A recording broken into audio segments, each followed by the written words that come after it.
I'm co-host James Ash. And I'm co-host Phil Scaife. Welcome to the Business Lockdown.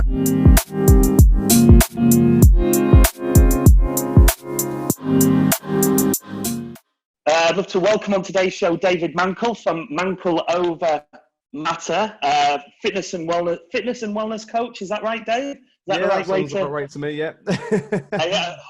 World's strongest man, so you can certainly lift some weights, which we'll find out more about as well, David. So thanks for joining us today. Welcome to the show. Yeah, thanks for having us. Yeah, I really appreciate the opportunity. Just to have a little chat with you guys and catch up and whatnot, and see if we can come up with any interesting topics. Yeah. Well, hi, David. Welcome to the show. Now then, mate, how's it going? You all right? Yeah, good. Thanks, buddy. Good.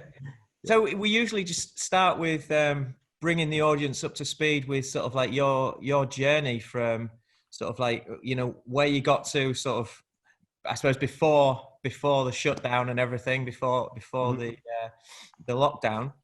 Yeah. Do you want to just sort of like bring us up to speed with the awards you've won and your sort of journey through there? Yeah, sure. So I would say over the last like maybe 4 years, I've built up a brand. So initially I was traveling, came back, started to build up this brand, Mankel Over Matter. It was David Mankel personal training, but since then it's changed. My personal accolades, I would say the best ones of last year were Hull Strongest Man, Merseyside and Lincoln's Strongest Man at under 105 kilo category. So my own personal journey has gone from one which is most probably, I would say like more like bodybuilding style, and now it's gone into more of a strength facet. So I suppose that's where I am at the moment. Did a powerlifting competition just before this all kicked off, and did pretty well at that. So I'm thinking, fingers crossed, if it all blows over, I'm looking at going for a British record next year. If it all blows over, obviously we're pretty limited at the moment. There's no gyms that are open. It's going to be very hard to train. So we'll see what happens. Yeah. Yeah.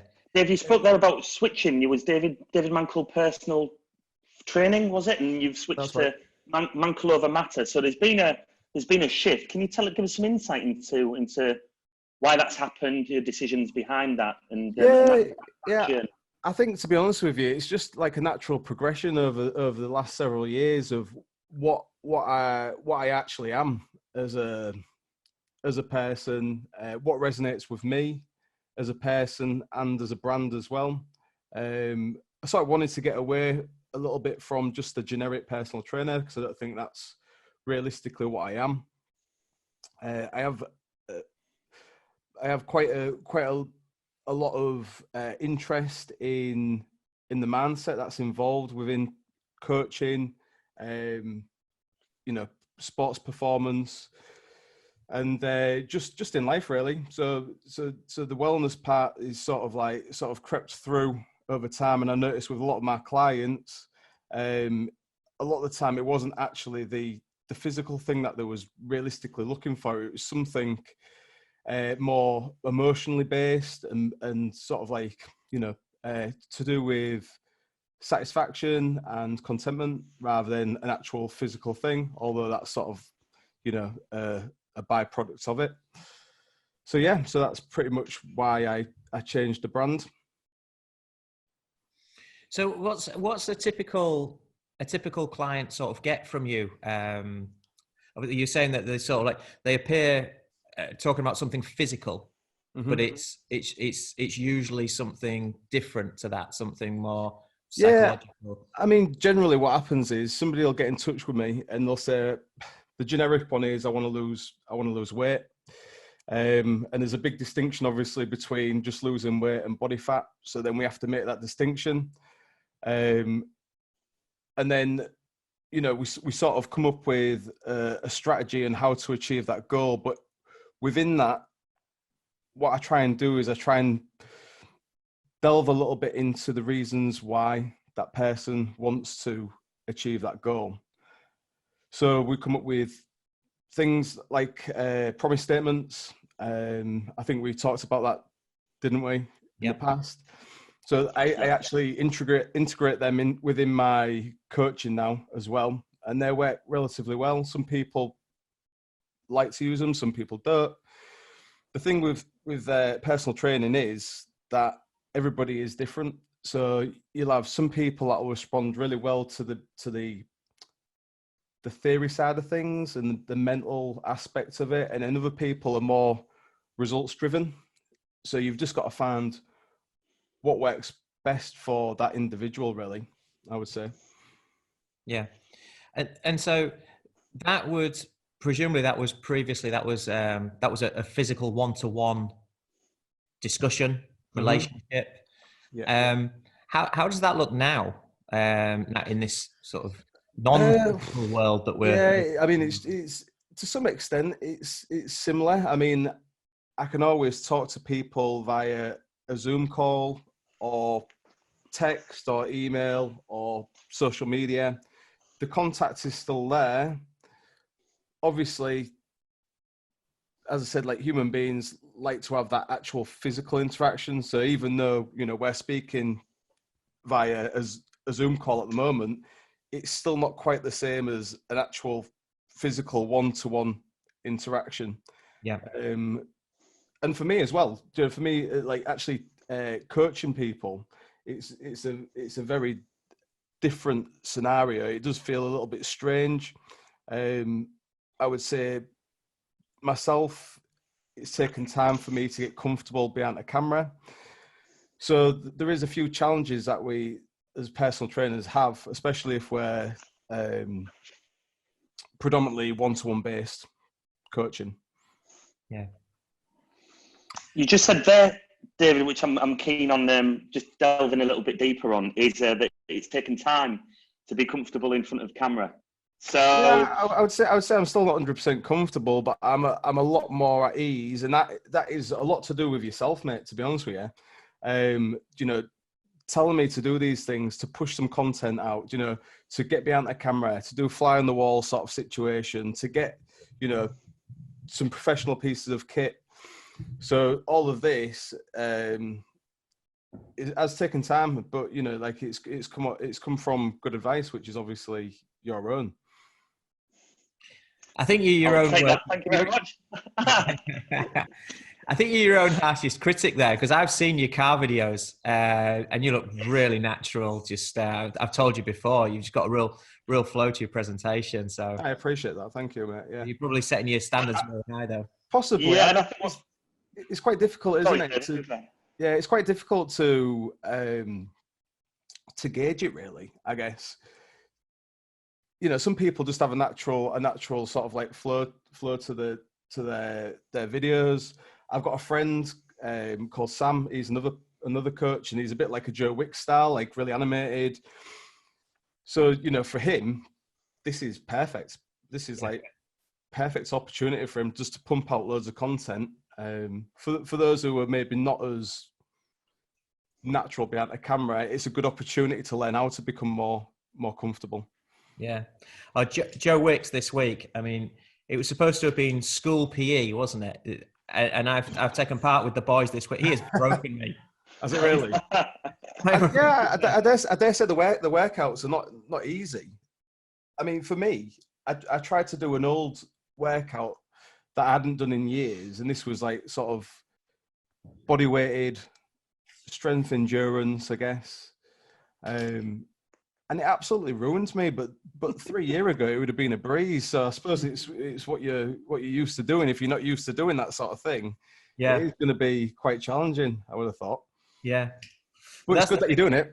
Yeah, yeah. It's whether I keep doing it afterwards. That's the thing, isn't it? Making the habit. Yeah, consistency, mate. yeah, absolutely. So you've got a little girl, right? That's right. Yeah. Yeah. So how's your little girl sort of like coping with this, or you as a dad coping with this change? I think, to be honest with you, she's quite oblivious to the fact. She still gets to, because myself and my daughter's mum are not together. We're sort of like different houses, but she still gets to interact. She's been around this morning.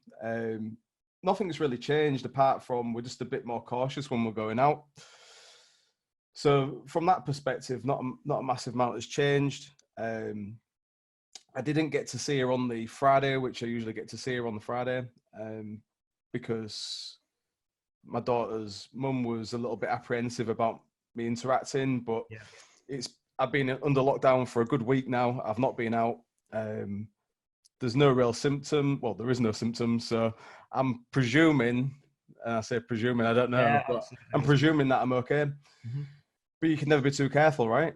Yeah, no, absolutely. And especially as a parent, you know, the responsibilities, you know, they just get heightened, don't they? So you're very aware of every cough, sneeze, dry throat. Even down to some of their actions. So, for example, Minnie is teething at the moment, so she's putting her fingers in her mouth all the time, and I'm like thinking in the back of my head, well, potentially she's touched something that could, you know, have this virus on. I don't know. So yeah, you are a lot more aware of the situation, I guess. Yeah, as parents, I think a lot of us, we'd already stopped taking our kids to the supermarket, just because of that very reason. You just, especially with the little ones, with their hands in the mouths and touching everything, etc. But it's nice to see that the supermarkets now stepped in and they've actually more or less put a ban on children going into the shops now. Yeah, I mean, since I did see a parent and child go into a small food shop yesterday, and I thought, is that a bit? I was like in two minds really. I was thinking, is that a bit irresponsible? But then at the same time, if that was the only option, you just don't know, do you? Yeah. One of the things that baffled me was I went yesterday. I had to go and get some food, so I did go out, and there was that, you know, social distancing in place. But then when I got to the till, the lad behind the till obviously scanned the food, but he wasn't allowed to put the food inside the bag, which I didn't quite understand because you've handled my shopping, so it made completely no sense to me whatsoever. Just handle it once. Yeah, but there you go. I don't know. Yeah. I'm curious. How frustrated are you not getting inside of a gym at the moment? I mean, I think today. I can only imagine from a personal level. I mean, I've had since December the 16th. I've had a personal trainer. I probably trained the hardest over a 3-month period I ever have with expert guidance. And so, you know, I know how frustrating it is for me not to be continuing with that. But then again, every time I think of that, you know, I know of friends that I'm connecting with on a daily basis who are on complete lockdown and isolation in Italy and in Spain and other countries. So if that's my biggest frustration right now, then how fortunate am I? So exactly, that's the thing, isn't it? The thing is, it's like you can look at it both ways. You can look at it as, you know, a negative or a positive, really, and you're always going to get. Well, nothing positive is going to come from a negative. So you may as well see it in a positive light and see what you can do rather than what you can't do. Mm-hmm. So for me, training wise, today's the first day where I felt really agitated. I've just woke up like this, and it's not because I haven't trained, because I have trained. I've got enough weight in my house to be able to perform, you know, some relatively good workouts. I've got loads of pieces of equipment that are portable, but it's not quite the same. I'm not going to lie. It's not quite the same. It's not the same feel. I'm maybe not as motivated. Need to have an extra 5 coffees before I train just to get a bit more amped. so it is different. It does feel a bit weird, but at the same time, there's opportunity in this as well.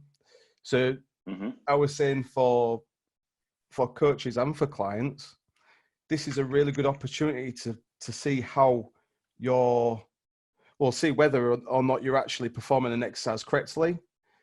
Is it targeting the area that you want it to target? How does your body work? So this is a big one with a lot of people who come into the gym and they've almost been deconditioned to understand how their body moves and reacts, but this is a really good opportunity to figure it out. You know, this hiatus where we're at home and we've got nothing else to do. Why not? Why not try some physical activity and see actually how the biomechanics of your body work? Yeah. You know, so it comes back to something else we've been talking about this week, which is with this extra time that I'm not sure all parents are agreeing that there's extra time now. I think there's a lot less time for some people, but for a lot of people, there's more time. Is what you do with the time, where you invest that, that you couldn't invest before because the life got in the way, and as we found out, the superficial got in the way. So, yeah, I agree with you. I think for a lot of people, it is more challenging. You know, if you've got kids and you're under lockdown at home, I understand how difficult it is, and I'm sure you do as well. It is hard, but you know, for those who maybe do have a bit more time, it's a massive opportunity to skill up on certain things. For myself, yesterday, before I cancelled my Audible account, I had like 6 credits. So I just got loads of really informative books, like on strength training, on, you know, biomechanics, on mindset. And, you know, now it's an opportunity. Like this morning, I was just like washing up. I had my earphones in and I was listening to Starting Strength, which is a fundamental book for strength training. So, you know, there's the opportunity right there. The cancelling, because you're obviously into audiobooks, cancelling of Audible, was that a financial decision? Yes. So basically what I've done is I've just put a list of all of the non-essential outgoings that I have, and they're just slowly getting cancelled out at this moment in time. Obviously, there's certain things that you can't really cancel, but it's just a contingency, just in case. I mean, so you fall into the self-employed bracket, right? Exactly. Yeah, that's right. Yeah, which is probably been the bracket that's been the hardest for the government to support, and also in the most, well, it was the last section to receive some support, and maybe not to the same extent as other people are receiving or were expecting. Potentially, yeah. I mean, it's all, to be honest with you, there's not anything really definitive that I've seen. It's all a bit wish-washy. Even now, I'm because I've researched it and I've got a few friends who are sort of, you know, they sort of understand the legislation. Even then, they're not sure about whether it's, you know, net profit, gross profit, which is, you know, over the 3 years where they sort of like work out your tax your income earnings. So there's certain little things at the moment that I don't fully understand. From what I do understand, the government will get in touch with you if you're eligible. But if you're not, you know, there's a lot of scenarios where people are self-employed and they might not be eligible for income support. What are they going to do? Do you know what are they going to do if they haven't got savings? It's even worse. Yeah. So it's a tricky situation. Yeah, and because it's happened so rapidly, it leaves the government obviously on the back foot in order to provide the funding, and then us lot, if you like, in a state of unknown until everything catches up. Exactly. So yeah, absolutely, stressful times with sort of cash flow, especially for I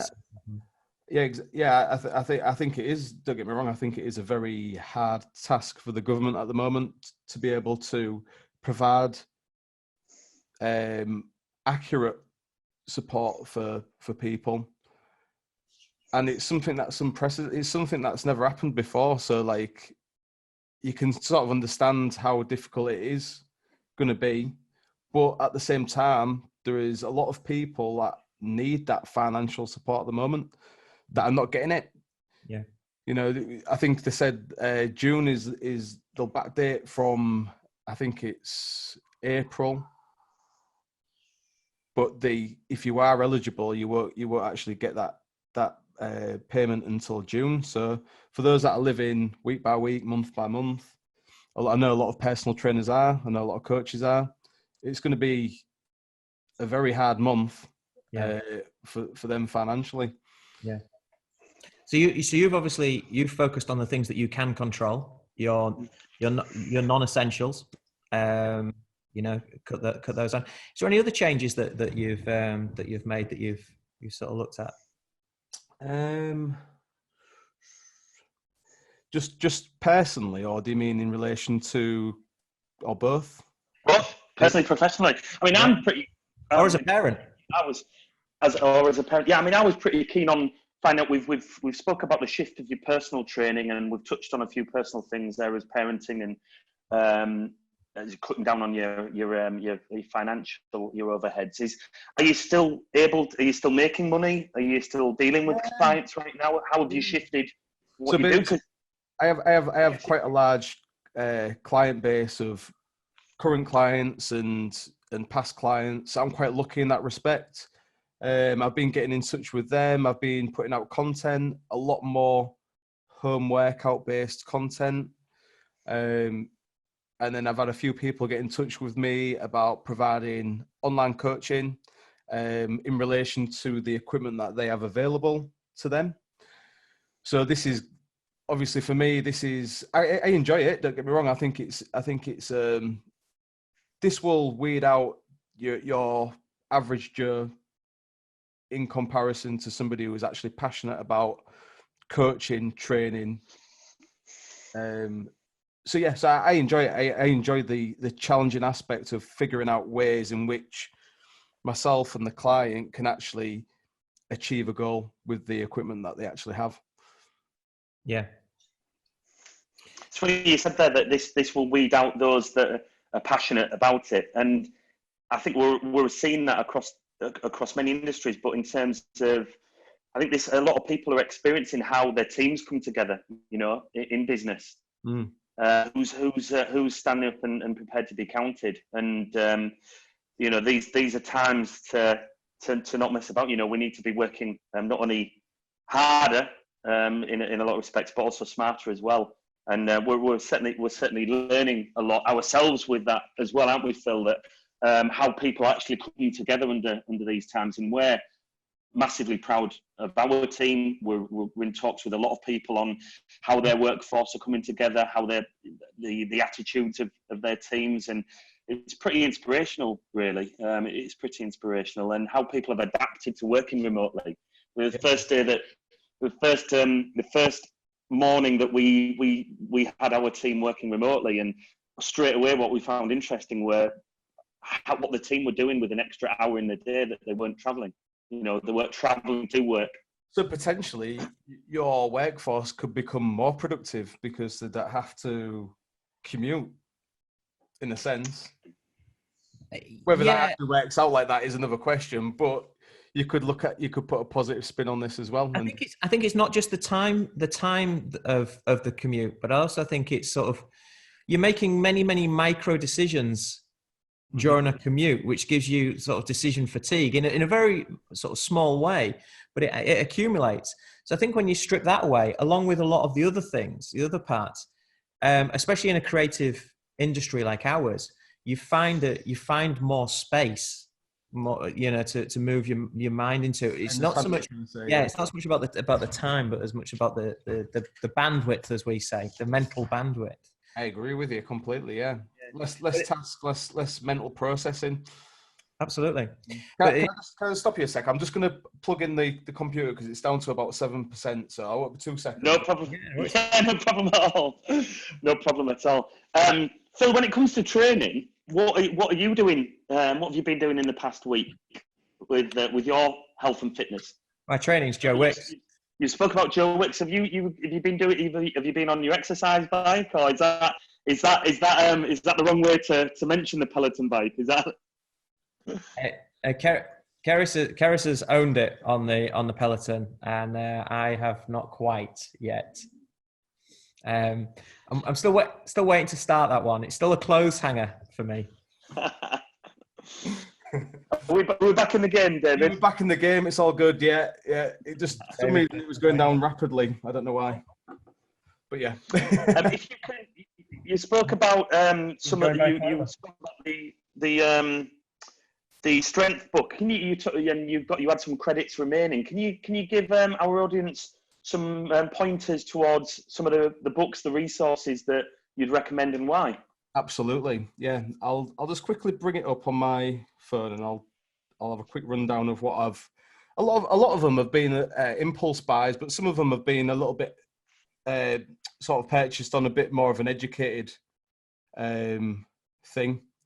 So the one that I'm listening to at the moment is a book called Starting Strength, and it's great for anybody who is trying to get into strength training, wants to understand the fundamental exercises like squat, bench press, deadlift, overhead pressing.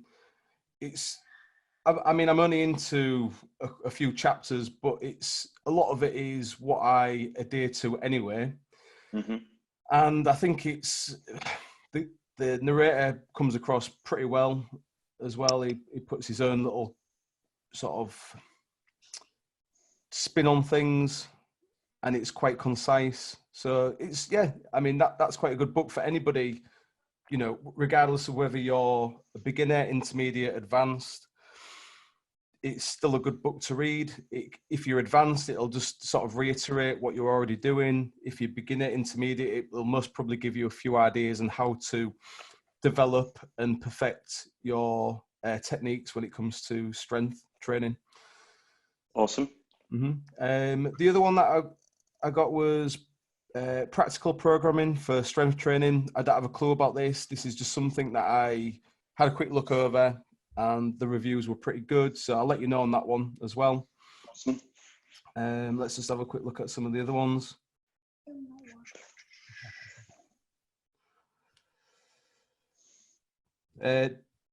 David Goggins, Can't Hurt Me. I think you know who David Goggins is. Yeah. I haven't heard of him. Yeah, you haven't, or you have? David Goggins I think he was a Navy SEAL. And he's gone through a really rough childhood, but he does these ultra marathons now. So he does like is he the world record holder for the pull-ups? I think he has got that world record before. I don't know if he is at the moment.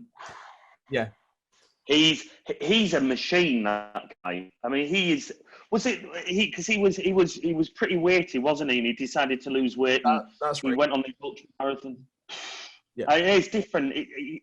He's the guy's like an alien. What he's able to commit to and achieve. I mean, it sort of shows you the potential of human capacity when it comes to these sort of athletic pursuits, And I completely, well, to some extent, I agree with him. The man is the controller behind the machine. So without sort of that mental toughness, you're going to really struggle to achieve the things that most people want to achieve. He takes it a little bit too far, in my opinion.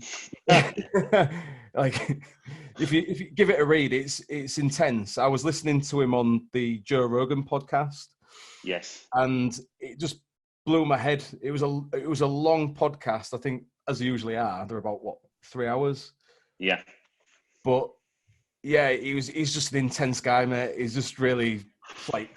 I mean, he was doing a run, wasn't he? And the last however many miles, he was running on like broken bones, and he torn various parts of his legs, and I think he's broken nearly every bone in his body by the sounds of things. Yeah, I think his thing, doesn't he say that when you feel like you've reached your limits, so when you're running or training, and you're starting, your body's telling you you're at the max, that's actually the mind, and you're only at 10% of what you can actually do. He says you're at that's at the point where it's something like 10% of what you're actually physically able to do. It's just your mind that's telling you can't. But as you know, it's like a state of flow, I guess. So if there's something that, I don't know, say if you go for a run, you get to that point where you just feel a bit uncomfortable, and like in the back of your head, it's saying like, just go into a walk.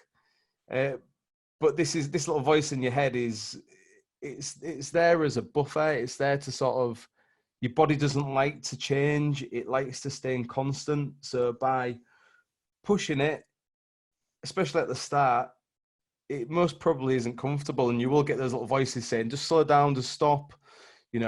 Even down to diet, it's the same deal. Just have that bit of cake. It's all right. It won't hurt you. And realistically, if you want to improve in any facet, you've got to push your comfort zone.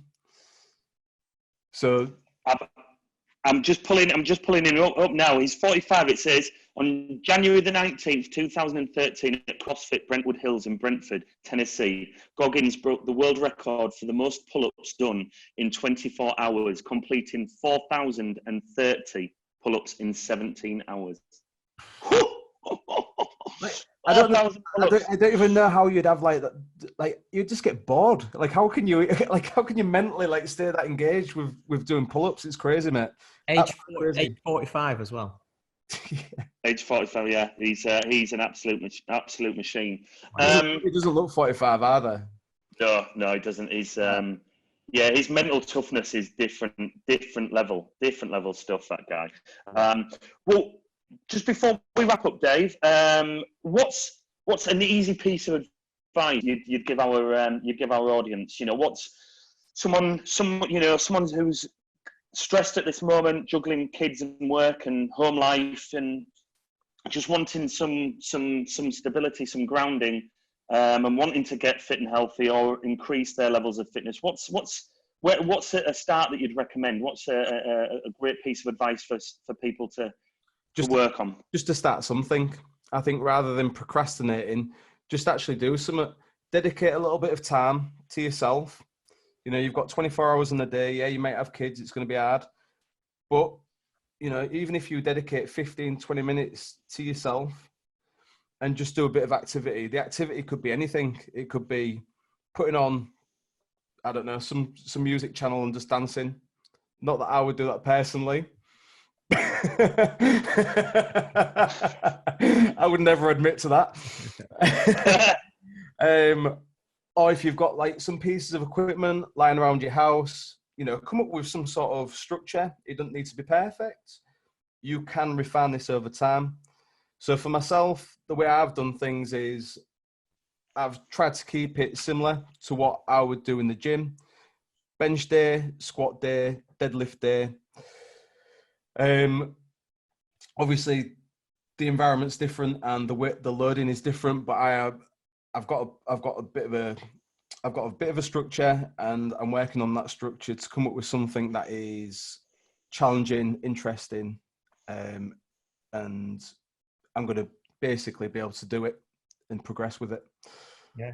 So yeah, I would say just start something, just do something rather than nothing. Mm-hmm.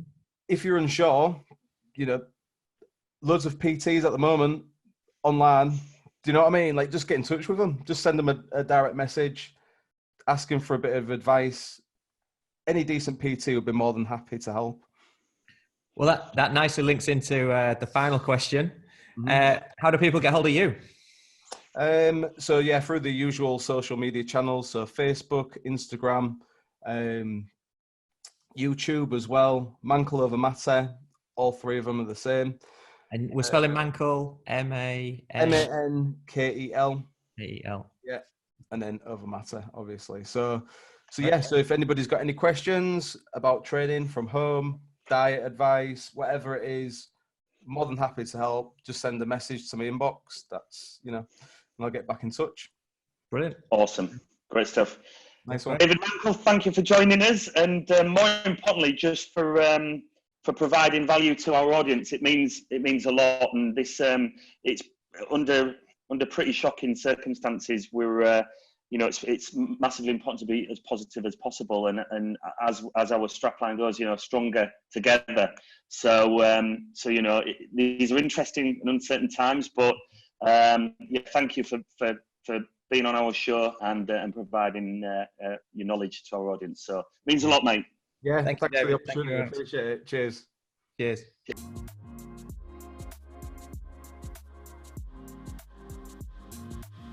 Thank you so much for joining us on the Business Lockdown. Please comment, like, share and subscribe to help build our global community. We look forward to seeing you all soon.